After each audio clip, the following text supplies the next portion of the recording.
Ó, e essa a gente só tem mais uma aula, né? Que é a semana que vem. Hoje é dia 13, a gente só tem dia 20, porque dia 27 já é o oficial 2, tá? E provavelmente, a semana que vem vocês têm... Deixa eu ver o calendário aqui. Cadê? Pensei que era na primeira semana de junho as provas. Não, não, é assim, ela começa dia 27 Ah, sim. e aí vai até dia 2. Ah, tá.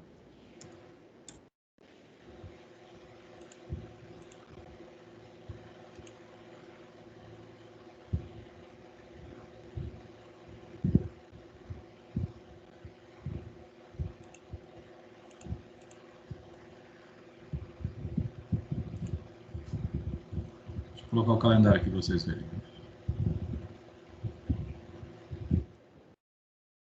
Pensa numa coisa que a faculdade segue é calendário, né? Porque para evitar problema, né? E alguém fala assim, ah, eu programei uma viagem que o calendário dizia que não ia ter aula nesse dia, não sei o que lá mais, tal, entendeu? Então, nós estamos aqui em maio, né?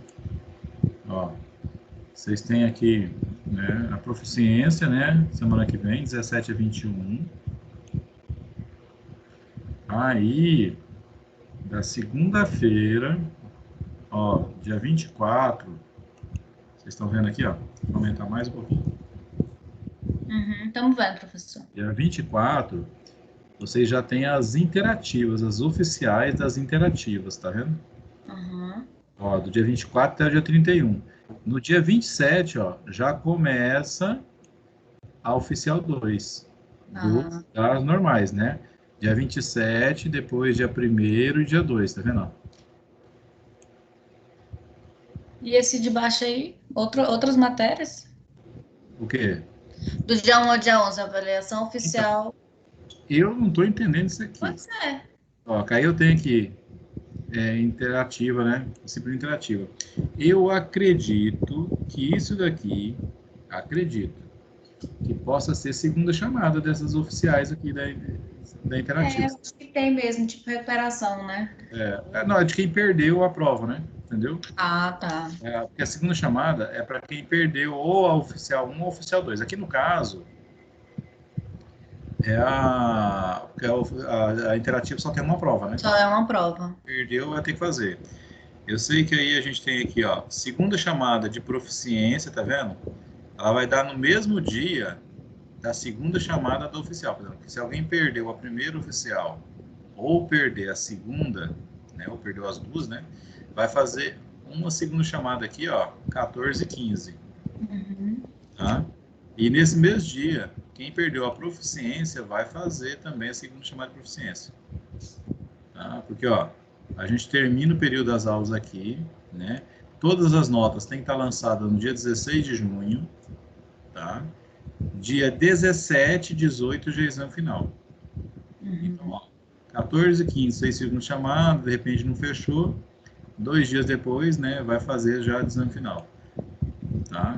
Põe que quem passar direto já dia 5 É, tá de férias. dia 2 aqui, ó, é É. a prova, né, entendeu? Se não tiver que refazer DI nem nada, né, Uhum. tá? Depois você manda lá no grupo, professor, por favor. Deixa eu dar um print aqui.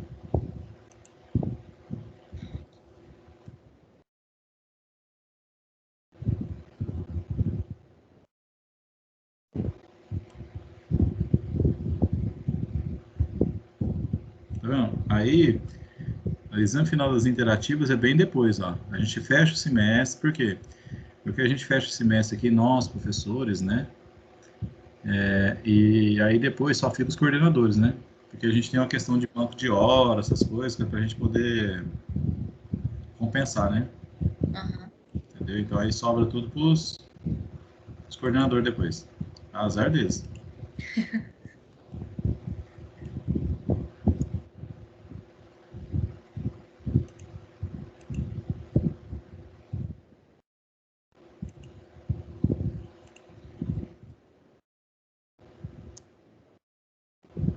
Mas vocês ficam atentos, porque é o seguinte, Essas provas interativas, eu não sei como é que vai ser para vocês, mas geralmente elas têm um prazo maior para vocês fazerem, né? Porque a proficiência vocês vão ter aí dia 17 até dia 21. Então vocês podem fazer essa proficiência em qualquer um desses dias, tá? Lembrando que vocês abriram, se não me engano, acho que não sei, acho que é 3 horas o prazo, né? Para vocês fazerem a prova, tá? Então tem que tomar esse cuidado. Ah, se abriu, deu algum problema, perdeu ali, você não tem o que fazer, você vai perder a proficiência. E a proficiência vale metade da nota oficial. Essa daqui nossa, de orçamento, né? A de orçamento, a de práticas 1, a de perícia e a de planejamento fiscal, todas as disciplinas que eu tenho, tá? Não quer dizer que outras de vocês não vão ter também. Elas todas vão ter, dividir a nota oficial com a proficiência, tá? Quem está precisando de muito ponto, vai ter que tirar uma nota legal na proficiência aí, para poder não ficar dependendo aí de exame depois. É igual a gente até conversou ontem, né? Tem aluno aí com 7.400 pontos, né, Valéria? Nem sei se a Valéria está aí já. E tem aluno aí com 3.700. Então, 3.700 vai ter que correr atrás, vai ter que tirar nota de prova, tá? Porque praticamente de atividade que nós temos, só temos mais 500. E eu quero, semana que vem, eu quero fazer, nem sei se eu vou passar conteúdo para vocês, eu acho que para não dar mais conteúdo, né? Eu vou fazer uma atividade com umas 20 ou 30 questões aí e passar para vocês fazerem, entendeu? Valendo os 500 pontos que está faltando. Então, semana que vem, né, a gente vai ter isso aí para ver, tá? Na quinta-feira.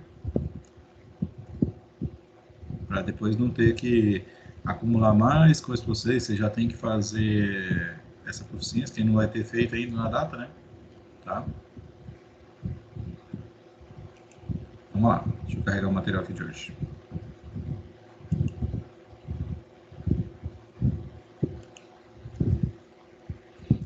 Hoje vamos falar de crédito orçamentário, tá? É bem interessante, viu, gente? Assim, eu sou sincero, eu aprendi muito, né, coisa da coisa pública, né, com essa disciplina, tá? Tem muita coisa que a gente ouve falar, mas a gente, na verdade, não sabe como é que funciona lá, né? A gente vai atrás para poder aprender aqui para a gente ver, tá? Mas é interessante, porque a gente vê que nós podemos participar, né? Tá? E é aquele detalhe que a gente tem sempre que ter cuidado. Quando chega a época de eleição, né, a gente tem muita responsabilidade com os nossos 4 anos futuros, né? Porque a gente escolhe as pessoas ali, né, e a gente vê a dificuldade que não é qualquer um, não é uma pessoa leiga que vai conseguir participar aqui e fazer valer aqueles projetos aquelas propagandas que ele nos vendeu, né? Tá? Então, a pessoa, além de ter boas intenções, boas ideias, ela tem que ter capacidade também. A gente vê que não é fácil, tá? Não é qualquer um aí que consegue legislar, né? Vamos dizer assim, porque a formação das leis que nós temos, né, é parte daquelas pessoas que a gente elege, né? Tanto vereadores, como deputados estaduais, como deputados federais, né? Senadores, tá? São eles que fazem as leis. Vamos lá. Você já ouviu falar em créditos orçamentários, né? E fundos especiais? Vocês têm noção da importância do processo licitatório, né, na administração pública, né? E a gente hoje ouve muito falar em licitação, né? Até a gente ouviu falar muito aí em dispensa de licitação, né? Em situações de calamidade, por exemplo, né? É um prato cheio, né? Tá? E né, que tudo isso tem uma inter-relação, né, com o processo orçamentário. Vamos falar de item por item aqui, né? Ó, de acordo com a seção 2 da Constituição, né, do artigo 165 ao 169, o orçamento faz a previsão de receita, né, que a gente já viu, né, o orçamento eu vou fazer a previsão daquilo que eu vou receber e vou fixar de que forma eu vou gastar, né, qual vai ser a despesa que eu vou ter, tá? Aí a gente viu, né, que os governantes, né, presidente, governadores e prefeitos, quando eles assumem, naquele primeiro ano deles, eles vão cumprir o último ano do planejamento, né, do plano plurianual do exercício anterior, né, do prefeito, como diz, do mandante anterior do cargo, tá? Aí eles vão montar o plano plurianual deles, né? Pluri porque é mais de um, né? Que é um plano para 4 anos, né? Tá? Tá. Dentro desse plano, né? Esse é um plano macro, né? Igual a gente fez uma analogia, né? Com um planejamento estratégico de empresa. Quando a gente fala em controladoria, em planejamento estratégico, quando a gente fala em gestão de pessoas, né? Tudo aí que a gente pensa, né? A gente sempre pensa a empresa, ela tem que pensar macro, né? Fazer um plano macro e agir no micro, né? O que é isso? Ela pensa onde ela quer chegar, onde ela quer estar daqui a 5, 10, 15 anos, mas aí ela vai determinar as ações, né? Aquilo, as execuções que ela tem que fazer no micro, né? Ou seja, naqueles dia a dia, mês a mês ali, para poder no final do plano, né? Ela conseguir cumprir as metas estabelecidas, né? Seria mais ou menos assim, olha, eu quero ir a pé daqui para São Luís, né? São aí quase 600 quilômetros. Beleza. Só que eu tenho que ir um passo de cada vez. Então eu preciso primeiro chegar em Açailândia, chegar em Buriti, chegar em Santa Inês e por aí vai, entendeu? Então, para poder atingir o objetivo final, que é o macro, que é São Luís, eu tenho que alcançar vários outros micro objetivos, vamos dizer assim, você entendeu? Então, para isso, é o plano plurianual. Você pensa já a longo prazo. Mas eu penso num plano de 4 anos, mas eu tenho que executar o orçamento ano a ano, né? Então, eu vou executar aí 4 orçamentos. Vou executo do meu antecessor, né? O último dele, né? Que deixou para mim. E vou executar 3 meu e ainda deixar um para o próximo, né? Praticamente, tá? Aí a gente tem a LDO, as LDOs, né? A LDO, a Lei de Diretrizes Orçamentárias. Que, na verdade, nós vimos que as diretrizes são as leis de prioridades, né? Aquilo que dentro do plano plurianual vai ser executado já nesse próximo período, né? Vamos lá, eu tenho um plano para 4 anos. O que que nós vamos aí botar em execução, botar no orçamento para ser realizado no ano seguinte, tá? É tudo? Não, não é tudo, não é tudo, porque aquele nosso plano nós pensamos em muitas atividades, né, para que vão compor 4 anos. Então, aí eu vou executar ano a ano, tá? E a lei de diretriz é aquela que vai dar as prioridades, tá? E dentro dessas prioridades, a gente vai ter a lei do orçamento, né? Na verdade, é aquela que vai é, direcionar dentro das prioridades aquilo que a gente vai gastar e como vai gastar. Então, nós vimos, por exemplo, que vereadores ou deputados, por exemplo, que querem fazer emendas, alguma coisa assim, para gastar no orçamento, né, eles têm que fazer dentro do que prega as prioridades das diretrizes orçamentárias, né, que estão em conformidade com o plano plurianual, tá? Aí nós temos a Lei 4320, né, que diz respeito a parte financeira, né, que eles têm que respeitar a parte financeira, como montar a parte financeira do orçamento, tá? Isso já é uma lei de 1964 que está válida ainda, então daqui a pouco essa lei faz 60 anos, ainda está com 57 anos aí, tá? E temos a lei de responsabilidade fiscal, que ela é mais recente, onde pega lá que, por exemplo, que nenhum governante pode ter gastos acima das receitas, tá? Antes eles até tinham, né? Deixava a dívida para o próximo. Então a ideia é que não possa. Ah, professor, mas então como é que a dívida do Estado, né, dos governos aumentam? Porque aí o legislativo autoriza fazer empréstimos para isso, entendeu? Mas a ideia é que o executivo, né, que são presidente, governadores ou prefeitos, eles não podem gastar ou não podem fazer dívidas, né, que não sejam autorizadas em lei. Então, quem pode autorizar eles É o executivo. E autoriza de que forma? Perdão, legislativo. E autoriza de que forma? Autoriza através do orçamento, né? Olha, é igual, por exemplo, o Bolsonaro, né? Que a gente até falou, o nosso orçamento é para ter aprovado lá em dezembro de 2000, até 22 de dezembro de 2020, né? E ele foi aprovado agora em abril, tá? Então, acontece. Foi negociação, tudo, um monte de coisa. Mas ali já prevê um rombo aí, não sei quantos bilhões aí no orçamento. Então, como a Câmara já aprovou esse orçamento com esse rombo, ela está aprovando que o governo vá fazer dívida para cobrir esse rombo, tá? Praticamente é isso, tá? Ó, para os municípios, né, além dessas leis aí, que eles têm também, né, lógico, no âmbito municipal, tá?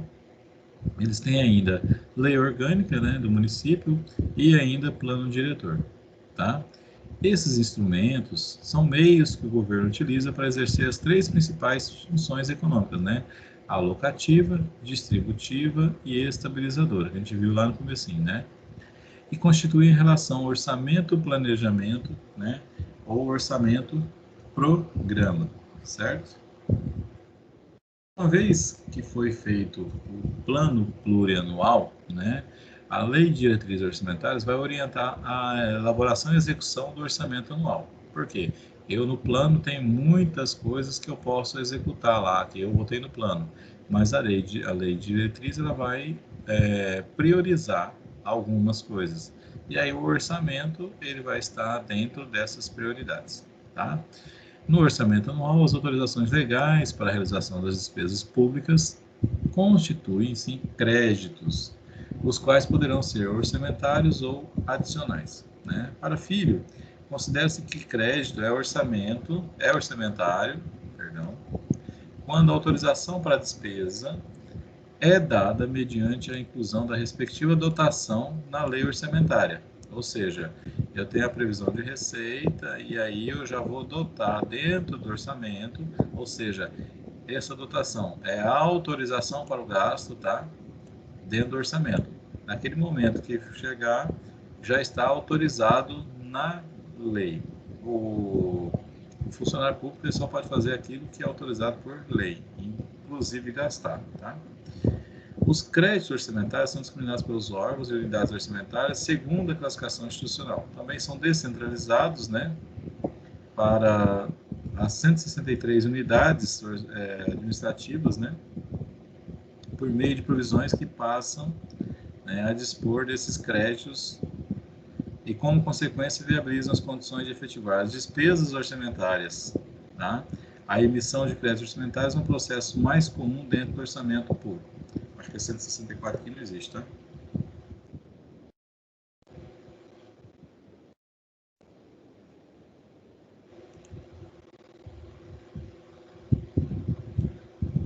Isso aqui,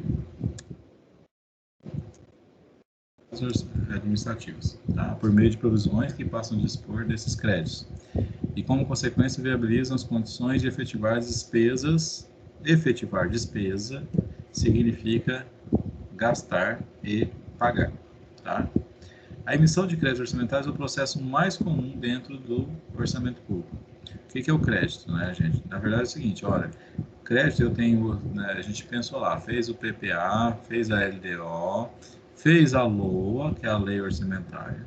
Essa LOA é a figura que vai autorizar em definitivo, tá, a execução do orçamento, ou seja, vai autorizar a gastar, a efetivar despesas. E para isso ela disponibiliza ali os créditos orçamentários. Nós vimos lá que esses créditos não são disponibilizados do ano inteiro de uma só vez. Eles são disponibilizados, né, trimestralmente, a cada 3 meses. Por quê?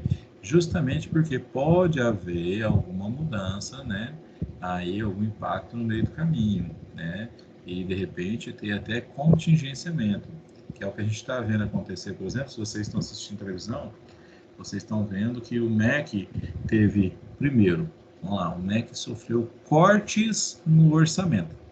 Tá? Então, aquilo que estava previsto para o MEC gastar, né, e quando se fala no Ministério da Educação, se está falando de tudo, né, desde a educação básica até a educação superior. Então, você tem desde aí o repasses aí que vão vir para as escolas, né, infantis aí, até para as faculdades, igual a gente viu o caso da UFRJ, né, a Universidade Federal do Rio de Janeiro, que é a maior universidade pública do Brasil, tá? O que está acontecendo lá? Justamente essa situação. Tá, no caso dele lá, se colocou no orçamento, mas aí veio e fez cortes no orçamento. Então diminuiu já o orçamento que estava previsto. E daquilo que estava dentro da lei orçamentária, tá, que foi aprovado, a LOA, né, que estava autorizando efetivar a despesa, como é trimestral, esses créditos que estavam vinculados estão, né, tecnicamente contingenciados. O que quer dizer o contingenciados? Estão suspensos, estão barrados de gastar, né? Por quê?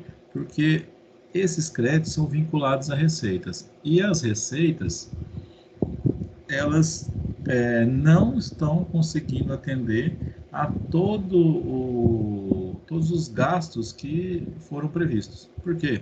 Porque se prevê uma receita, né, determinada e essa receita está sendo menor do que o previsto, né? E como o nosso legislador, né, ele já prevê gastar tudo que recebe, né? Ele projeta a receita e já vincula a despesa com aquela projeção de receita. Se, no caso, a receita não está acontecendo conforme esperado. Se não está acontecendo conforme esperado, o que eles têm que fazer? Eu tenho que cortar algum gasto que estava previsto, tá? E aí, primeiro se faz o corte de orçamento e segundo, né, se faz o contingenciamento. O contingenciamento é a suspensão da liberação daquele crédito para poder gastar. Tá? Tanto que tem, não sei qual deles lá dos pessoal do governo, né, que diz que esses créditos estão aí bloqueados, né? Eles usam outros termos, né? Não falam contingenciamento, falam uma palavra mais direta, né? Estão bloqueados, mas que na medida em que a situação melhore, esses créditos podem ser liberados, tá? Ou seja, se eu estou suspendendo porque eu estou vendo que a receita não vai dar para cobrir todos os gastos, mas se de repente a receita melhorar, de repente a economia melhorar, receber mais aí verbas, né? Aí pode-se de repente liberar esses gastos novamente, tá? Mas por enquanto estão uma parte deles está contingenciados. Vocês têm uma noção? Eu vi um gráfico que eles mostraram em 2015, se não me falha a memória, foi 790 milhões o repasse da União para o FRJ, 790 milhões de reais, tá? Aí agora, esse ano, a projeção já era 299 milhões, ou seja, já era menos da metade. E dessa, né, esse menos da metade ainda, tem uma parte que depende de liberação ainda, que está bloqueado justamente por esses problemas de caixa. Literalmente, gente, problema de caixa, tá? A crédito orçamentário é o valor monetário constante no orçamento para cada elemento de despesa que compõe os projetos e atividades orçamentárias, né? Porque para a gente executar o projeto atividade, lembra do macro, né? Ou daquela ida a São Luís que eu tenho que ir a pé, né? Então, cada projeto, cada atividade é cada passo que eu executo para atingir o meu objetivo final, que é o meu plano plurianual, tá? Projeto de atividades orçamentárias vinculado a uma determinada fonte de receita. Então, se essa fonte de receita, ela de repente diminui a vazão dela, ou seja, eu vou ter menos receita, então eu vou ter que também suspender gasto, tá? Por quê? Porque a lei de responsabilidade obriga isso, tá? Constitui o valor limite autorizado para aquela finalidade de gasto, tá? Então eu tenho um crédito de 100 mil para determinado gasto, esse crédito pode ser suspenso, né? Ou se esse gasto aumentar, ele pode ter que ser cortado aí, uma parte dele, tá? Já créditos adicionais, né, ou seja, além, né, daqueles que estavam previstos, são as autorizações de despesas não computadas, né, ou seja, surgiu alguma despesa que não estava prevista, ou insuficientemente dotadas no orçamento, ou seja, colocar lá que a projeção de que eu ia ter uma despesa X, né, sei lá, de 200, mas na verdade essa despesa está dando 250, 300, tá? Então, aquilo que orçaram dentro do, né, colocar lá previsto no orçamento, é insuficiente para atender a minha necessidade, tá? Então, os créditos adicionais são abertos durante a execução do orçamento para efetivação, ó, não é na montagem do orçamento, é na execução, tá? Para efetivação de ajustes ou adição de novas dotações, de novos valores orçamentários, né? Que não estavam previstas, né, na lei do orçamento anual, tá? Na LOA. Eles só passam a constituir efetivas dotações de despesa após o ato executivo, ou seja, aí o governo tem que fazer um decreto, tá? Que lhes defina a natureza, estabeleça a destinação e fixe o valor. Créditos adicionais são as exceções no orçamento público para atender determinadas finalidades imprevistas ou complementares. Olha, imprevistas, tá? A pandemia, por exemplo, foi um gasto aí imprevisto. Então, ele veio, né, de créditos adicionais, tá?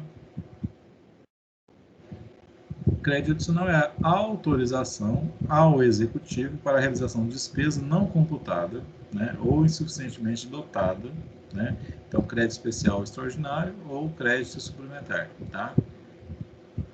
Na lei do orçamento anual, deve ser concedido obrigatoriamente por meio de lei prévia, tá? Que pode ser, no caso do crédito suplementar, a própria lei do orçamento, e indicar a importância, a espécie, classificação de despesa do mesmo, bem como fonte de recursos disponíveis, tá? Agora, aqui entra aquele problema, né? Como que eu vou ter uma fonte, né, de recurso, sendo que eu já vinculei todos os recursos possíveis, tá? Simples. Vai sair de algum outro lugar, tá? Ah, de repente vamos pensar lá no Ministério da Indústria e Comércio. De repente, eu estou vendo que ali eu posso tirar um pouco daquele recurso que está ali e vou alocar, de repente, lá no Ministério da Educação, tá?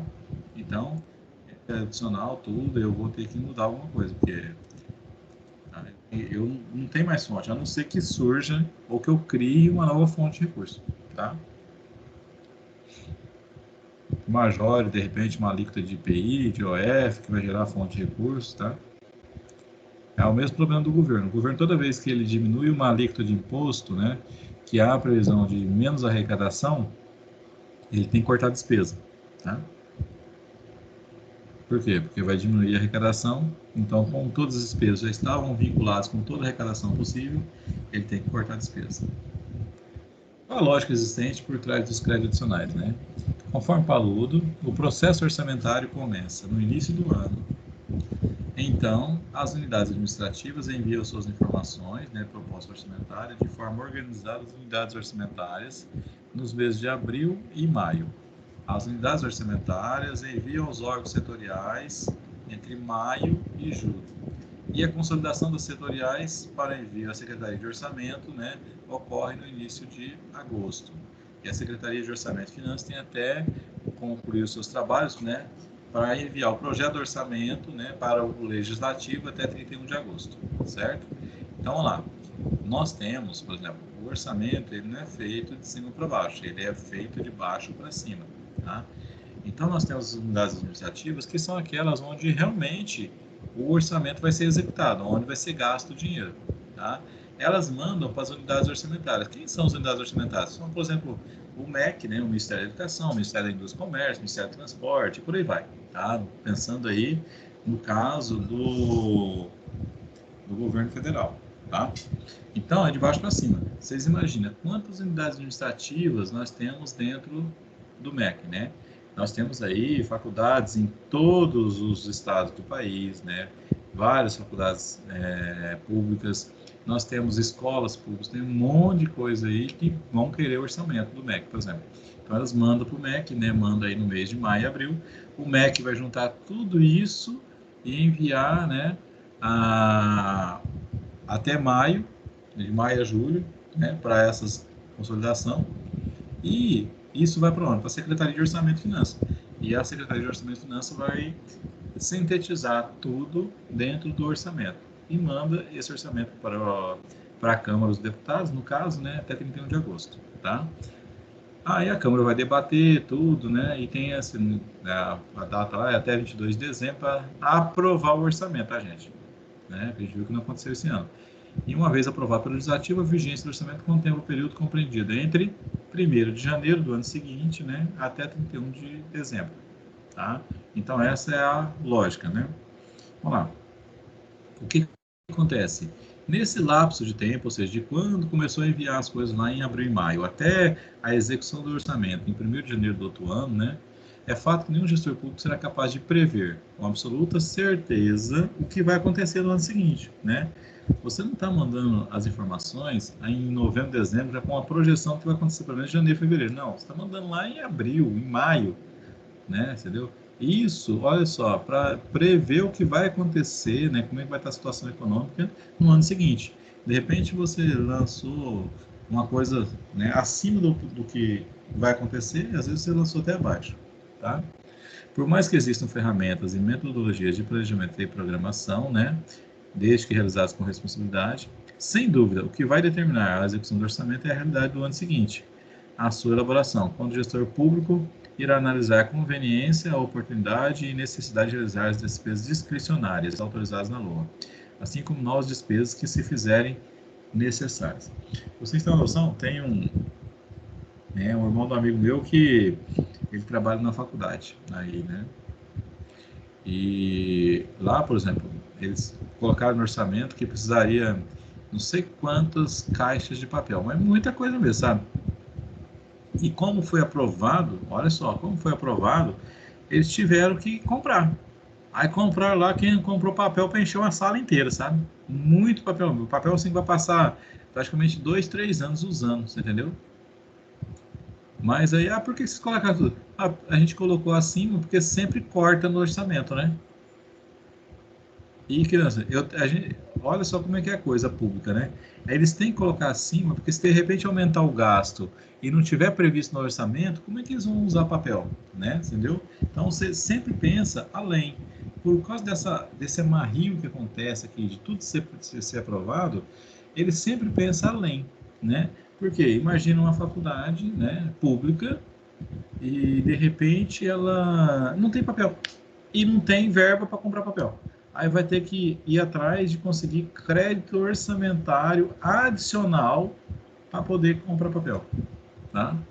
Então, aí tem esses absurdos, né? Quer dizer, gastou lá um rio de dinheiro para comprar papel que vai durar 3 anos, você entendeu?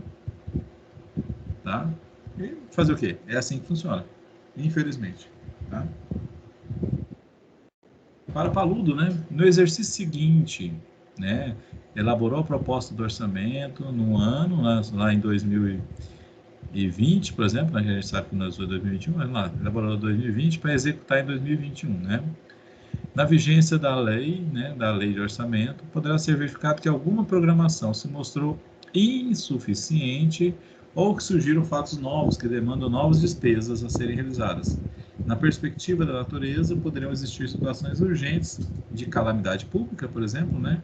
Enchentes, desmoronamentos, vendavais, etc. Na perspectiva macro, existem ainda situações que determinam mudança no orçamento, como mudança de rumo de política governamental, tanto as econômicas quanto as políticas e sociais, com períodos de recessão na economia. Tudo isso impacta, né, gente? Então, tudo isso afeta o orçamento, tá? O fato é que essas demandas e reclamações imediatas por parte dos governos e dos setores públicos não se pode esperar. Faz-se urgente a resolução de problemas, né? Então, para conciliar essa situação, a lei, né, 4.320, lá de 64, permite que sejam abertas novas dotações para ajustar o orçamento com os objetivos a atingir. São os créditos adicionais, né, assim definido no artigo 40 dessa lei. Créditos adicionais são as autorizações de despesa não computadas ou insuficientemente dotadas na lei de orçamento. Os créditos adicionais também são chamados de mecanismos retificadores de orçamento, pois proporcionam certa flexibilidade à programação orçamentária, procurando ajustar o orçamento aprovado à realidade constatada na execução. Justamente isso. Aí vão tirar de um lado e botar no outro, né? Tirar da onde Imagina-se que ou vai estar sobrando, ou vai ter menos problema de tirar, né? E colocar onde está precisando, ok? De acordo com o Albuquerque Feijó, a regra do crédito adicional visa garantir que o orçamento não seja uma camisa de força que obriga os administradores a seguirem exatamente aquilo que está estabelecido nos programas de trabalho e naturezas de despesas aprovados na lei orçamentária. Ou seja, você não ter flexibilidade, não ter o que fazer, tá? Imagina, se pensa agora em abril, né, maio, está se pensando o orçamento, né, nas unidades administrativas de 2022.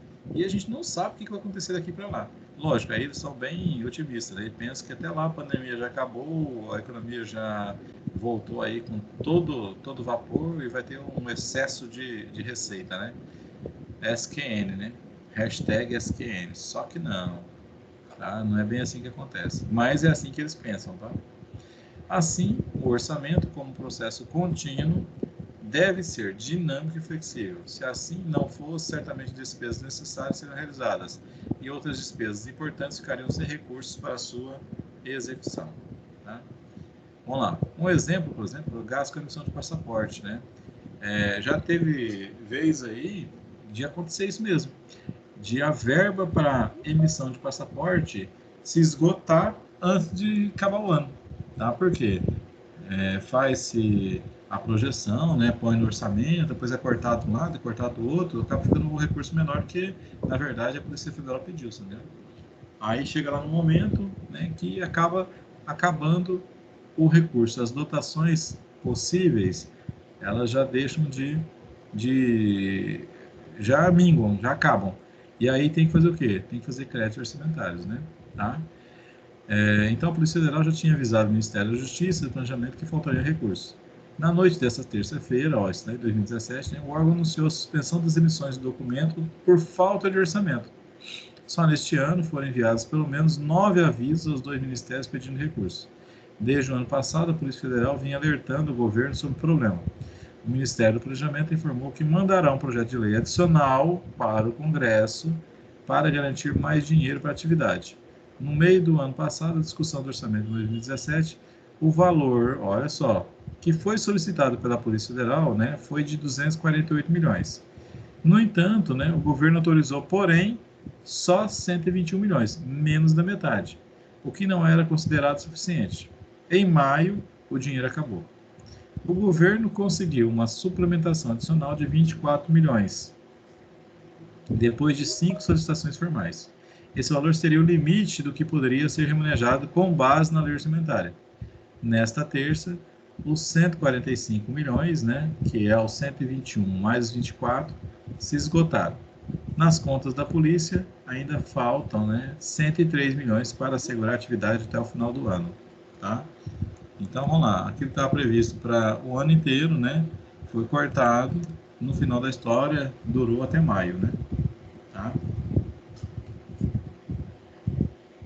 Esse exemplo nos dá uma dimensão de que deve existir uma flexibilidade orçamentária, que em alguns casos devem ser emitidos créditos adicionais para o atendimento de demandas de caráter emergencial.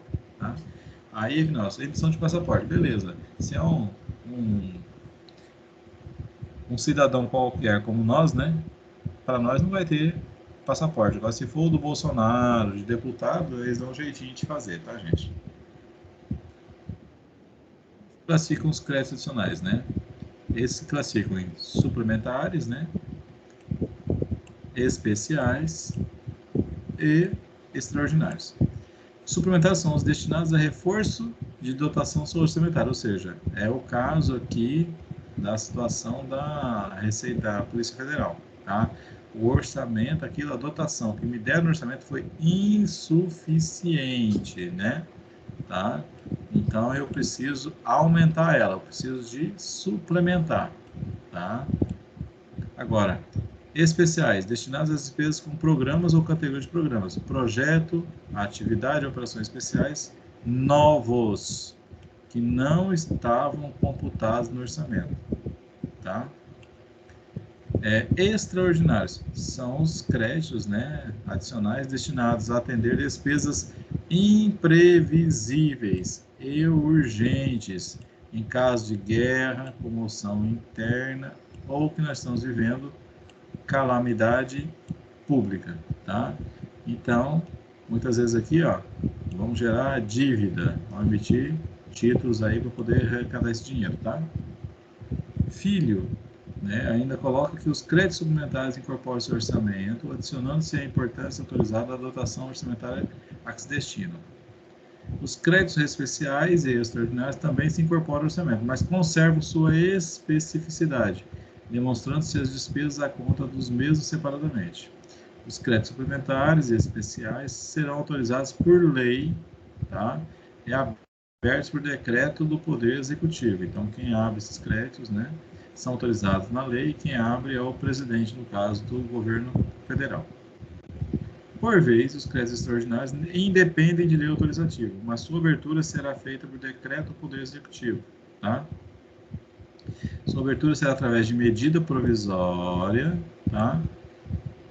Aí lá no artigo 167, parágrafo 3º, combinado com o artigo 62, parágrafo 1º, né? E inciso D da Constituição Federal, após decretado, olha aqui, o estado de calamidade pública. Aí vem aquele detalhe. O governo decreta estado de calamidade pública e esse decreto, estado de calamidade pública é aprovado pelo Congresso, tá? Por quê? Justamente porque vai fazer esses créditos aqui extraordinários, né? E esses créditos extraordinários vão gerar dívida, tá? Esses não vai remanejamento de orçamento, é dívida nova, tá?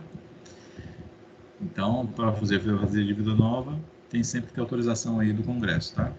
Ou outro de natureza idêntica, né? Que deles dará imediato conhecimento ao Poder Legislativo.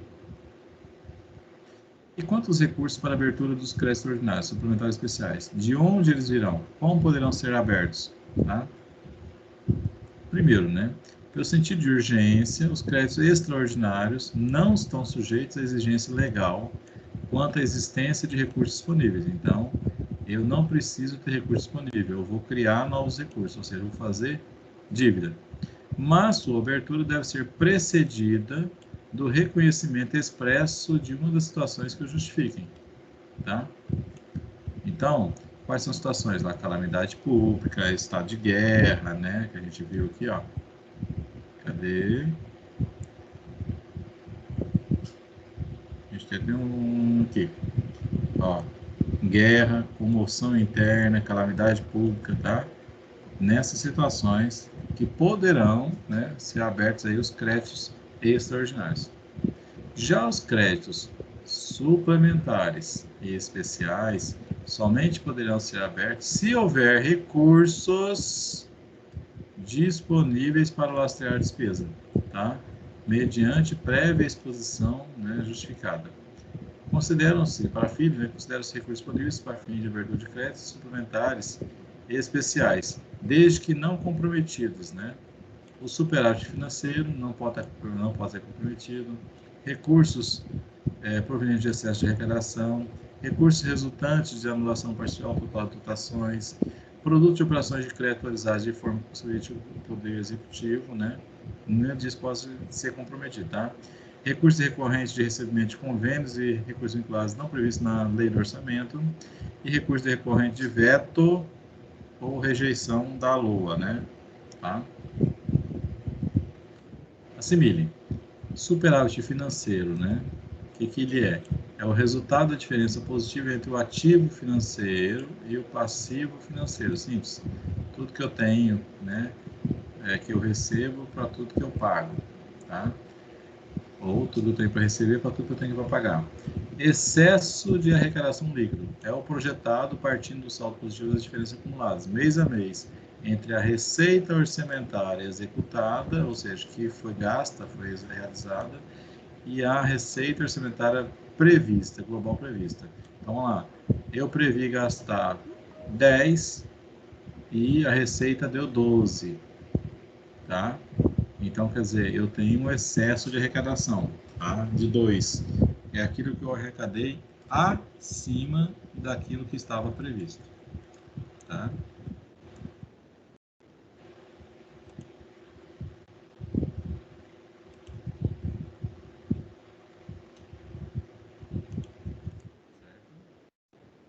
anulação parcial ou total de dotações orçamentárias, tá?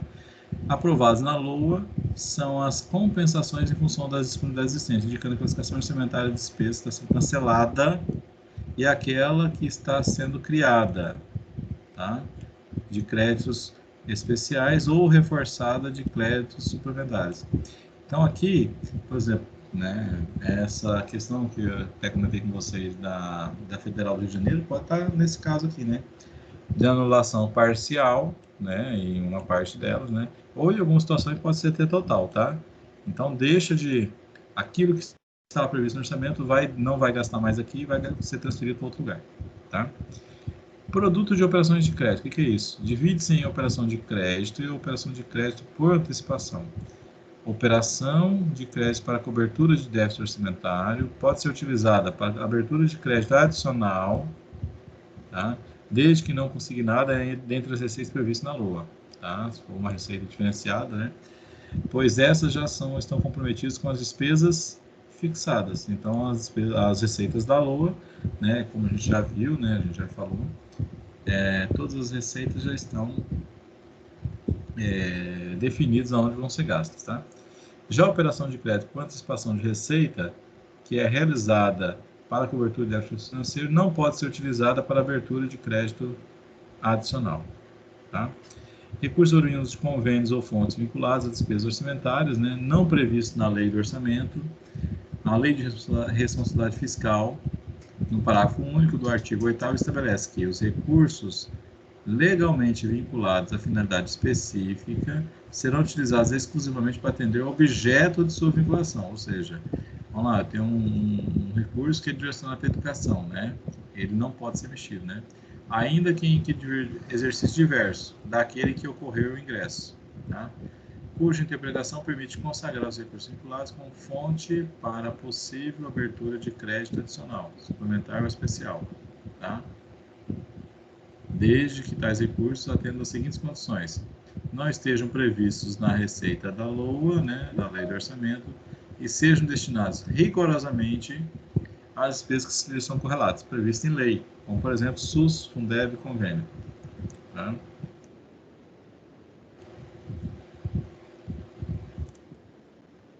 Recurso objeto de veto de emenda ou rejeição do projeto de lei orçamentária.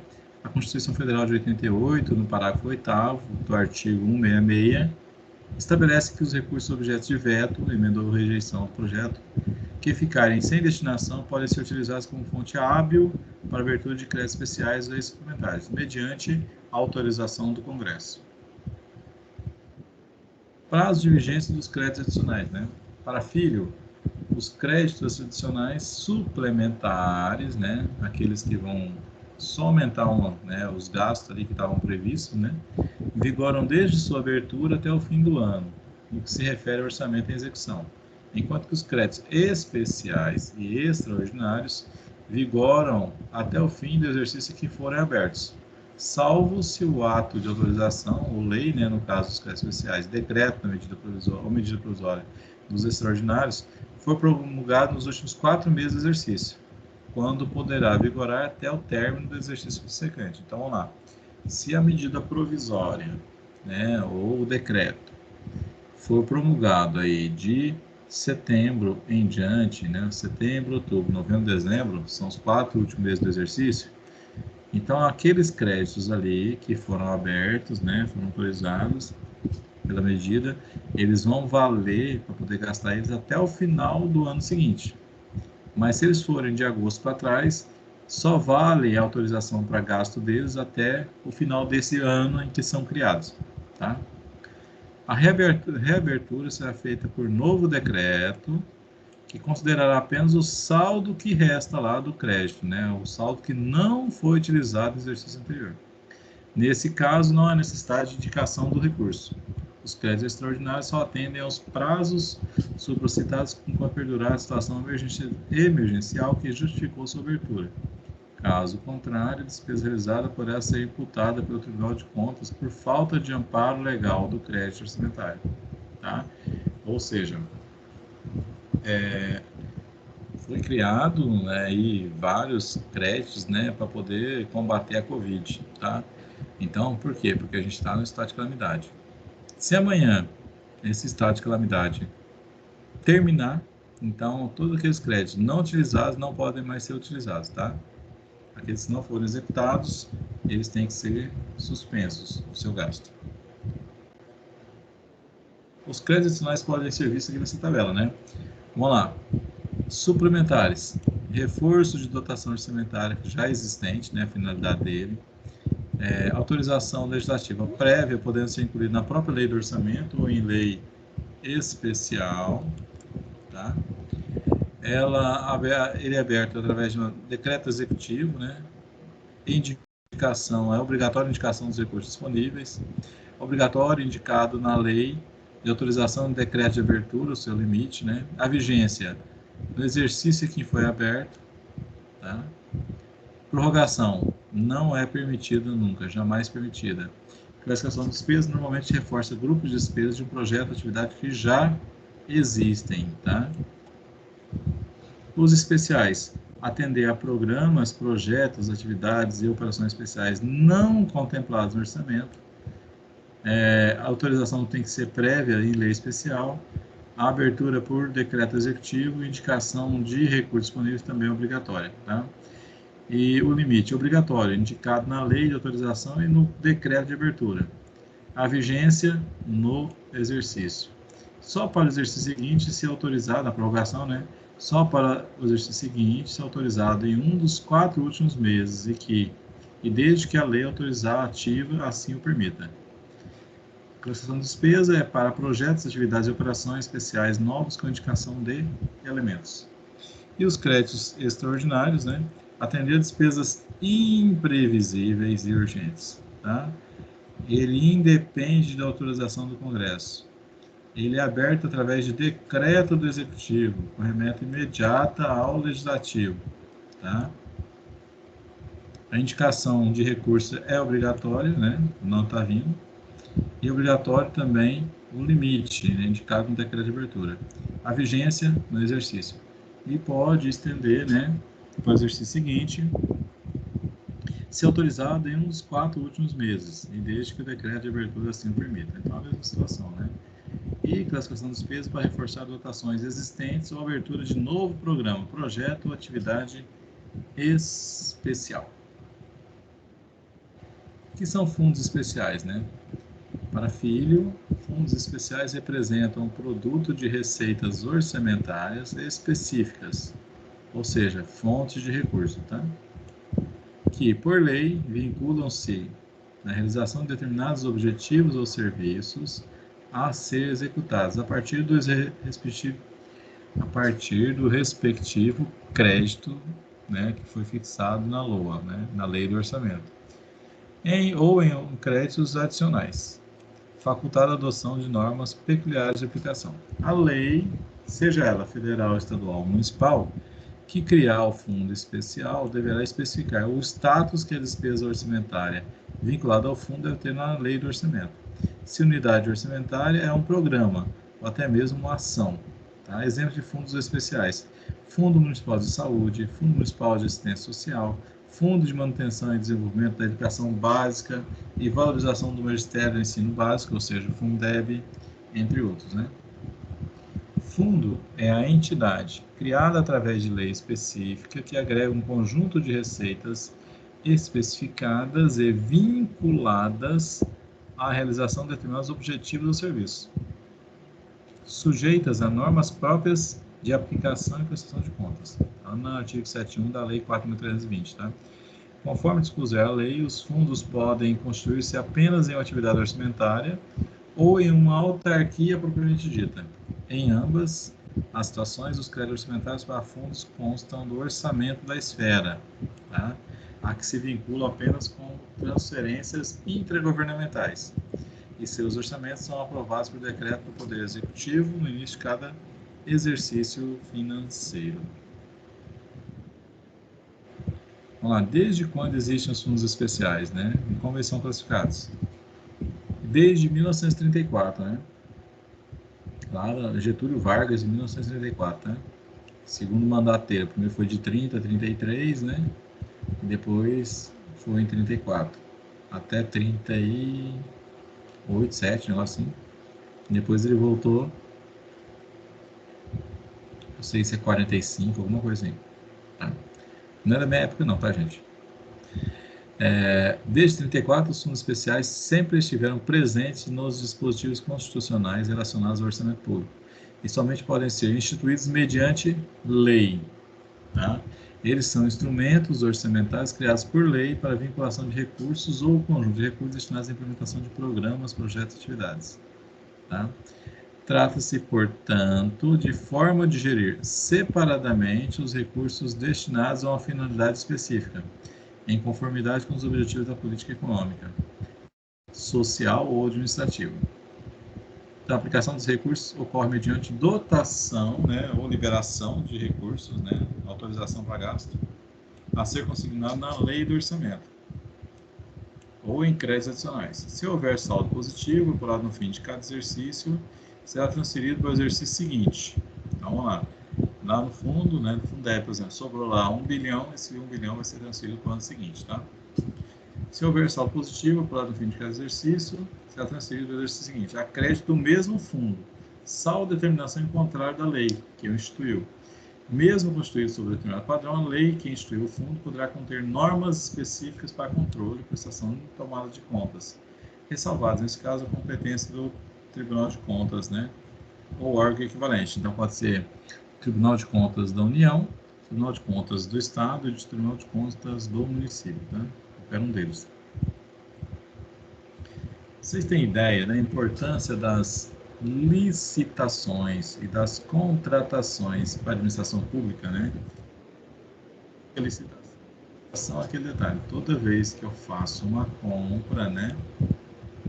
Eu tenho que licitar. O que é licitar? Eu tenho que fazer cotação, tenho que ver o que é mais em conta, né? Quem me oferece um prazo maior de pagamento ou um preço menor, tá? Não é o que a gente faz? Quando a gente quer comprar um equipamento novo, comprar um celular, comprar um tênis, uma roupa, a gente pesquisa, tá? Essa é pesquisa, só que é algo oficial, né? Vamos lá. Quanto à classificação, esses fundos são classificados em duas espécies, de natureza contábil e de natureza financeira, tá? Os primeiros são constituídos por disponibilidades financeiras e evidenciados em registros contábeis, destinados a atender a saques a ser efetuados diretamente contra o caixa do Tesouro Nacional. Os de natureza financeira são constituídos mediante movimentação, tá, de recursos de caixa do Tesouro Nacional para depósito em estabelecimentos oficiais de crédito, segundo o cronograma aprovado, tá, que vão atender os saques previstos em programação específica. Para Silvio Neves, o processo licitatório consagra obediência aos ditames do artigo 37 da Constituição, né?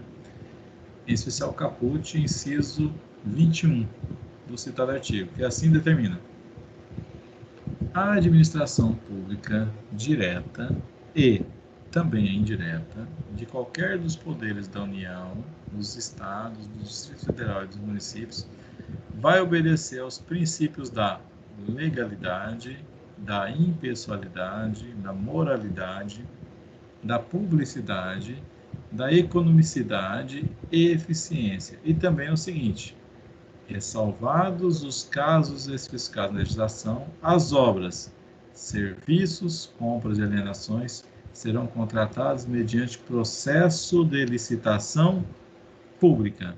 E esse processo tem que assegurar a igualdade de condições a todos os concorrentes, com cláusulas que estabeleçam obrigações de pagamento, mantidas as condições efetivas da proposta, nos termos da lei, o qual somente permitirá as exigências de qualificação técnica e econômica indispensáveis à garantia do cumprimento das obrigações, tá?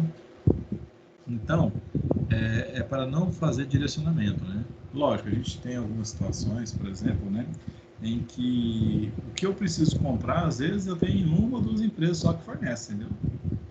Então, às vezes a gente fala assim, tem que fazer cotação em 3 empresas. Às vezes você não tem 3 empresas, tá? Às vezes você tem uma só. E é nessa situação, muitas vezes, que às vezes o governo até abre, né, para fazer compras internacionais, tá? Só pegar uma água aqui, tá? Só um minutinho.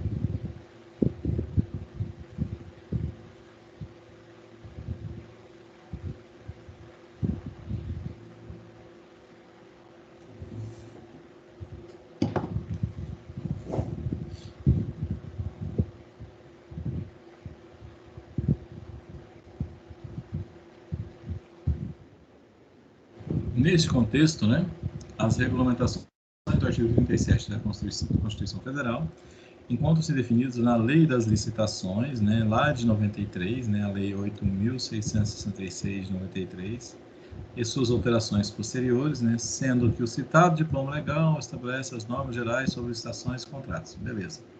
Tá?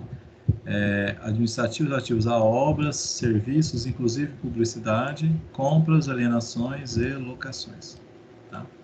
Por conta de toda a regulamentação legal, é possível conceituar o processo de licitação e contratação na área pública brasileira como: o processo de licitação compreende um conjunto de procedimentos administrativos que objetivam adquirir materiais, contratar obras e serviços, alienar, ou seja, vender ou ceder bens a terceiros, bem como fazer concessões de serviços públicos com as melhores condições para o Estado, observando os princípios da legalidade, da impessoalidade, da moralidade, da igualdade, da publicidade, da probidade administrativa, da eficiência, da vinculação ao instrumento convocatório, do julgamento objetivo e de outros que lhes são correlatos.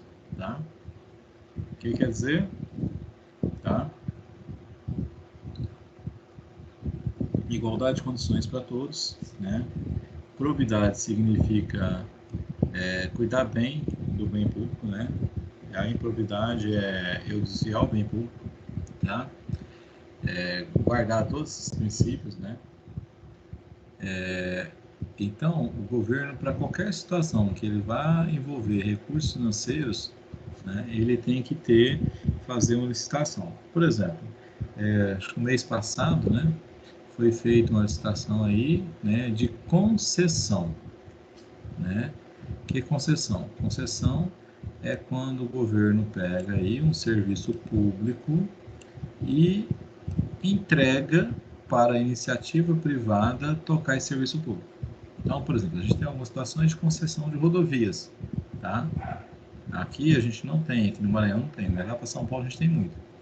Então, nesse mês passado, foi feita a concessão, né, da entrega aí dos serviços aeroportuários, né, no país, né?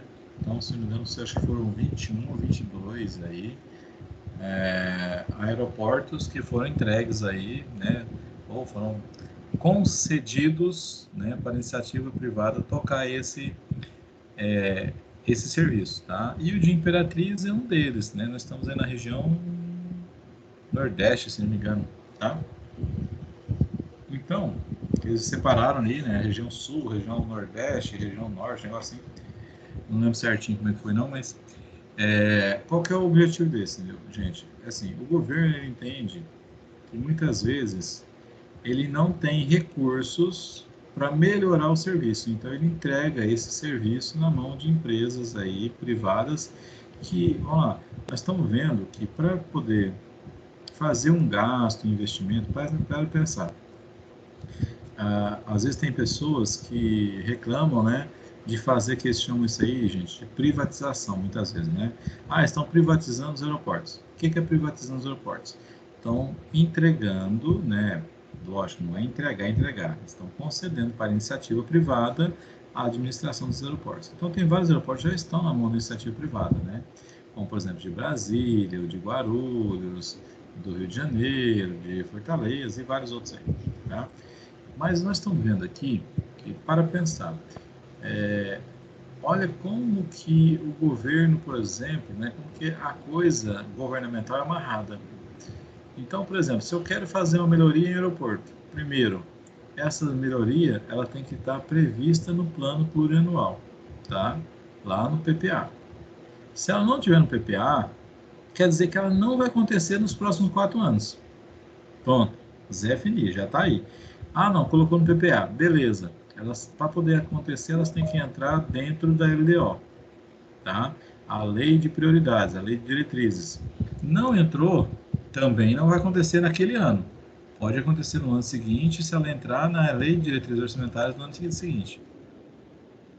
E aí depois ainda tem que entrar na lei do orçamento, para poder ser executado.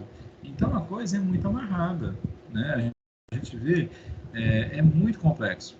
Vocês são todos novinhos aí, vocês já nasceram praticamente, eu acho que no chá de bebê de vocês já ganharam o celular, né? Então, hoje, nós temos aí a comunicação em tempo real, né? Através de vários dispositivos, né? Nós podemos nos comunicar por computador, por celular, tem até esses smartwatches, telefones assim, que você recebe e-mail, recebe tudo. Eu acho que dá até para falar no WhatsApp ali, né? Entendeu? Eu não tenho nenhum, né? Mas acredito que já desça, entendeu? Daqui a pouco a gente vai estar falando, sei lá, as mulheres aí pegam um brinco e o brinco dela pode estar comunicando, virar um celular, virar um comunicador, vamos dizer assim, né? Então, gente, por quê? Para vocês terem uma noção, meu primeiro celular que eu comprei foi em 2003. 2003. Tá, olha só, 2003, tá? E isso porque já tinha sido privatizado, vamos dizer assim, né? As companhias telefônicas já tinham sido entrado em processo de licitação para entregar elas para iniciativa privada, já tinham sido entregues, então já comprei em 2003. Mas eu fui, pra vocês terem uma noção, a primeira vez que eu conheci a praia foi em 1989, 1990, tá? Aí uma família de um amigo meu lá, vamos pra praia, vamos, você não quer ir? Vamos embora. Aí fui junto, conheci a praia. Chegou lá, né, em 1990, né, acho que nenhum de vocês aí tem uns 30 aninhos ainda não, né? Nós pegamos, eu tinha que chegar, né, era 500 e poucos quilômetros de distância. Primeira coisa, chegar, eu vou ligar para minha mãe, né? Avisar ela que chegamos bem, tudo, né? Porque se fosse hoje em dia, né? Você já está com o WhatsApp dizendo, olha, estamos atravessando aqui a Imigrantes, ó, estamos chegando em Santos, tá bonitinho. Não, nessa época tinha que chegar e pegar um telefone e ligar. Que telefone? Aquele bonitinho azul chamado orelhão, né? Tá? Em alguns lugares ele é amarelo.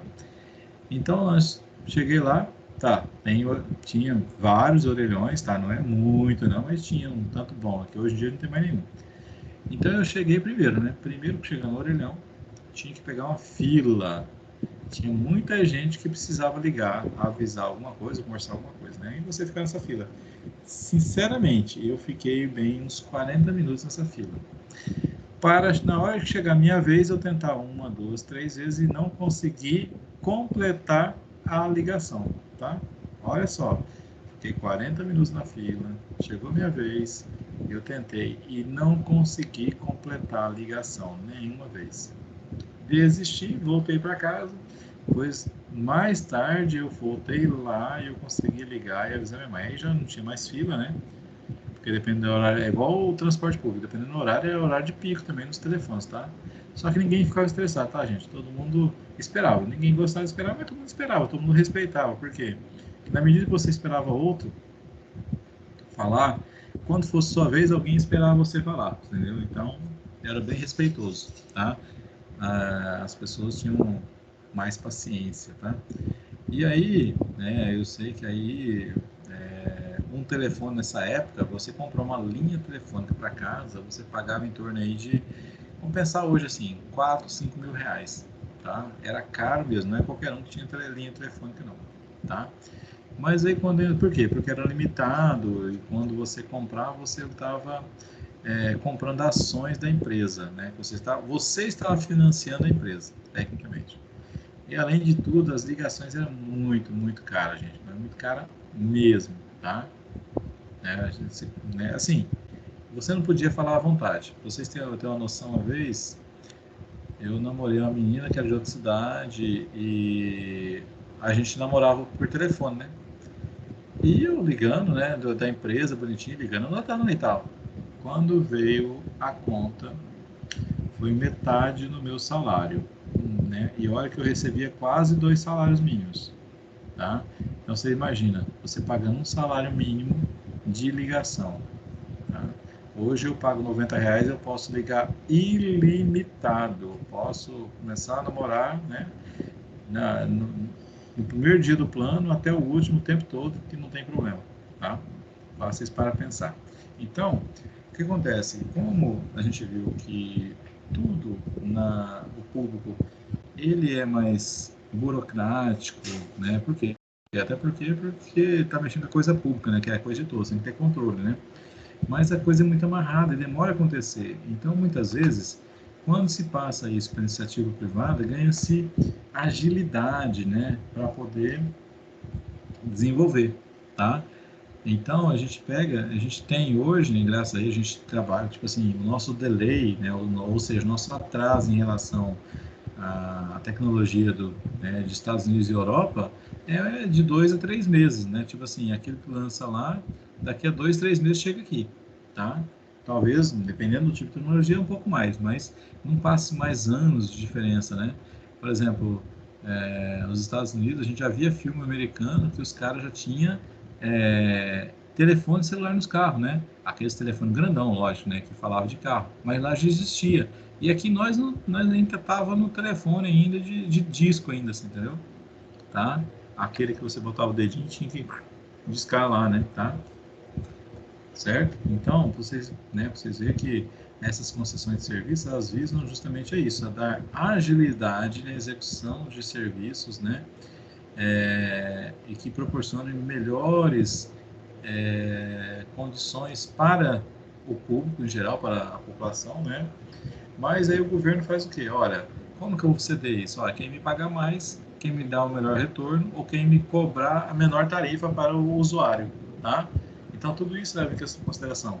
Então, quando faz isso, lá tem os pesos de cada item desse. Então, tipo assim, ó, quanto vai pagar mais? Então, tem um peso lá, sei lá, um peso de 50%, o outro tem um peso de 20%, o outro de 30%, entendeu? Então, para poder ver quem que é o ganhador, tá? Às vezes é só para quem paga mais mesmo. Para Silvio Neves, o segundo estágio da despesa pública, a licitação, é o procedimento administrativo composto de fases sequenciais, coordenadas e interdependentes, que se destina a selecionar a proposta mais vantajosa, né, para a administração pública, garantindo o princípio constitucional da isonomia. Quem está sujeito às regras dessa lei, né, 8.663, 93, né? Além dos órgãos de administração direta, os fundos especiais, as autarquias, as fundações públicas, as empresas públicas, as sociedades de economia mista, tá? O que é uma sociedade de economia mista? Por exemplo, a Petrobras é uma sociedade de economia mista. Por quê? Porque ela é uma parte do governo e uma parte da é, privada, já, né, de pessoas. Tanto que tudo que a Petrobras faz é através de licitação. Vai contratar funcionários é através de concurso, tá? Então, tipo assim, todos esses órgãos aqui, né, além de terem trabalhar com licitação para suas compras, a contratação de pessoas só pode ocorrer através de concurso, tá? E demais entidades controladas direta ou indiretamente pela União, pelos estados, o Distrito Federal, né, que é equivalente a um estado, e também pelos municípios, tá? Além dos princípios expressamente elencados, né, deve-se observar ainda as seguintes regras legais aplicadas no processo licitatório. Sigilo na apresentação da proposta, né, ou seja, as propostas são apresentadas, né, não são divulgadas antes. Procedimento formal, né, adjudicação compulsória ao vencedor, ou seja, assegurar a ele a contratação, tá? Desde que e as propostas são abertas daqueles que cumprirem todos os pré-requisitos, tá? Vamos lá. Quais são as modalidades de licitação que nós temos, né? Pelo menos as previstas aí, tá? Que a gente vai vivenciar um pouco mais, que a gente pode até ver no dia a dia, tá? A gente tem concorrência, né?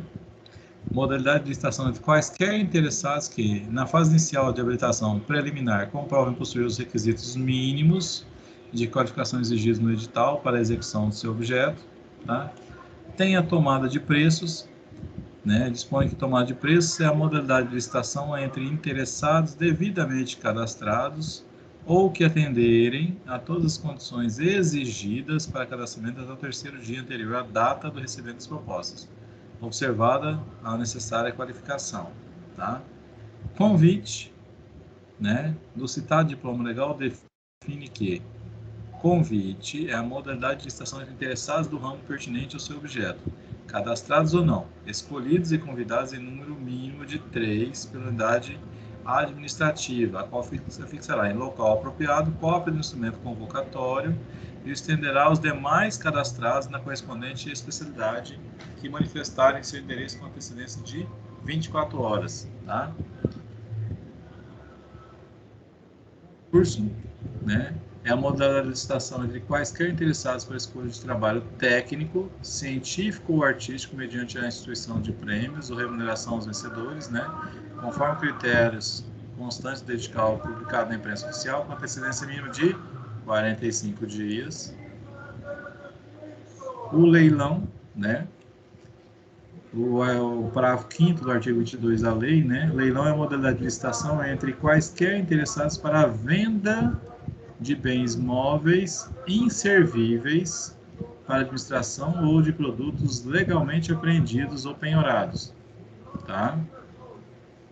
Ou para alienação de bens imóveis, ou seja, venda de bens imóveis previstos no artigo 19, a quem oferecer o maior lance igual ou superior ao valor da avaliação, tá?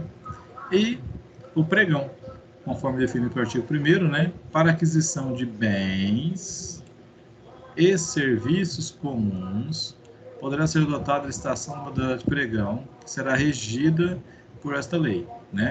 Consideram-se bens e serviços comuns para os fins e efeitos deste artigo aqueles cujos padrões de desempenho e qualidade possam ser objetivamente definidos pelo edital, por meio de especificações visuais no mercado.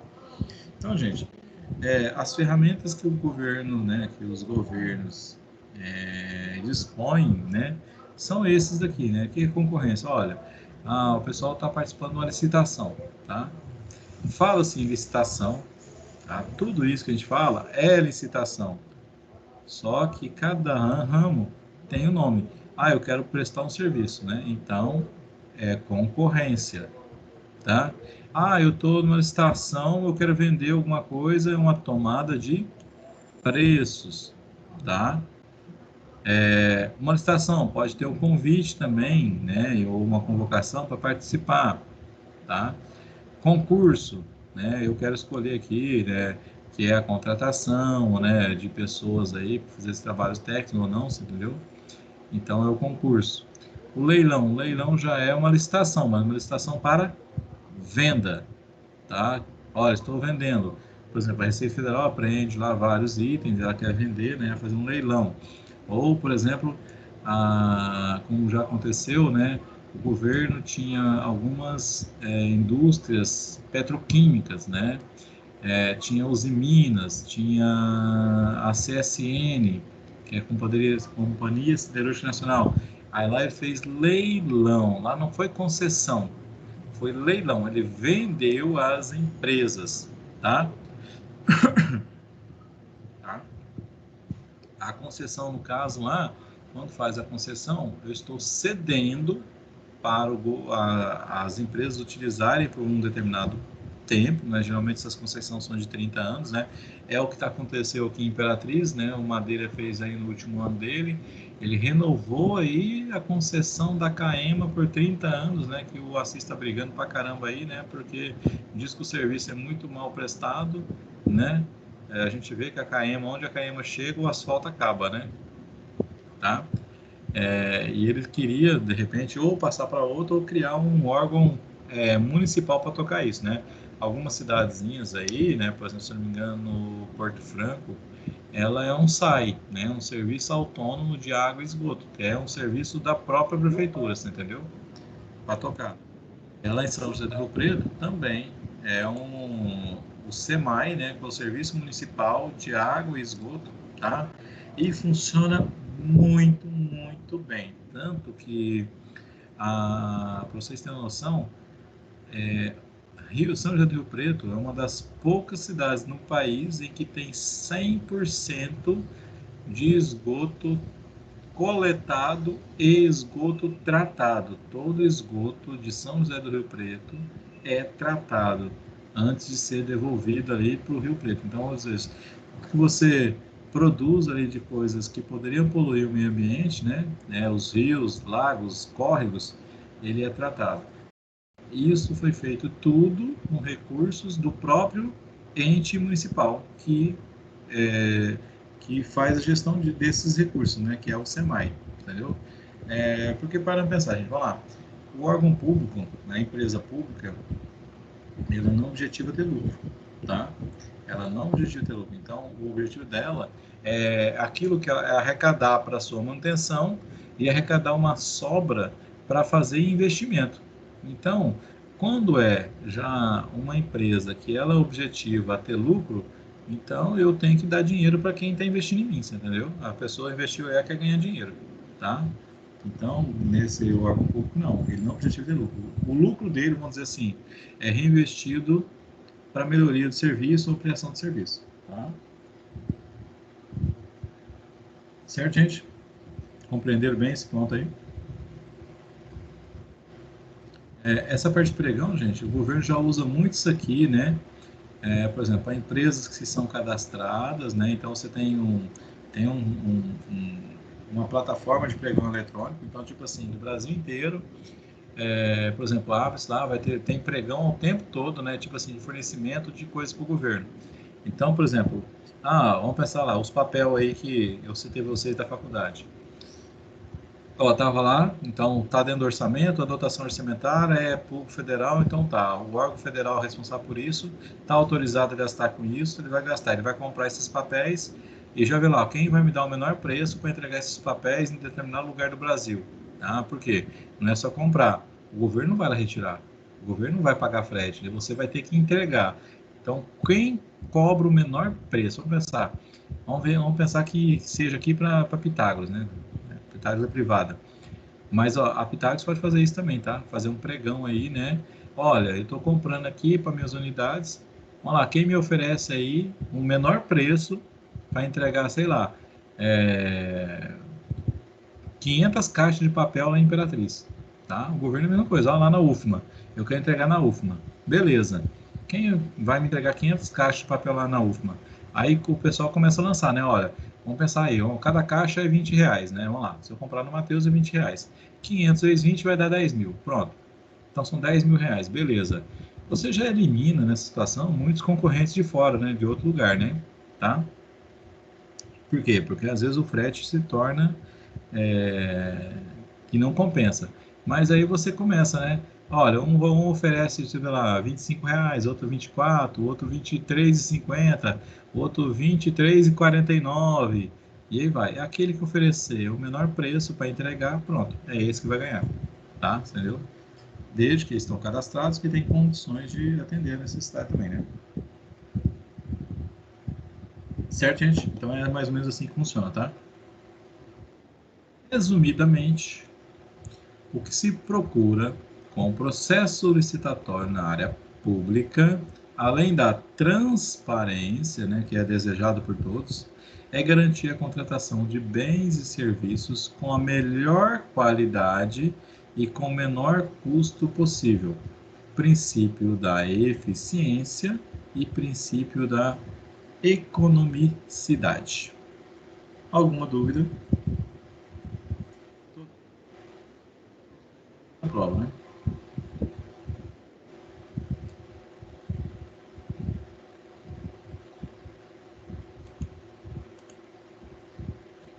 Tem alguém acordado aí ainda?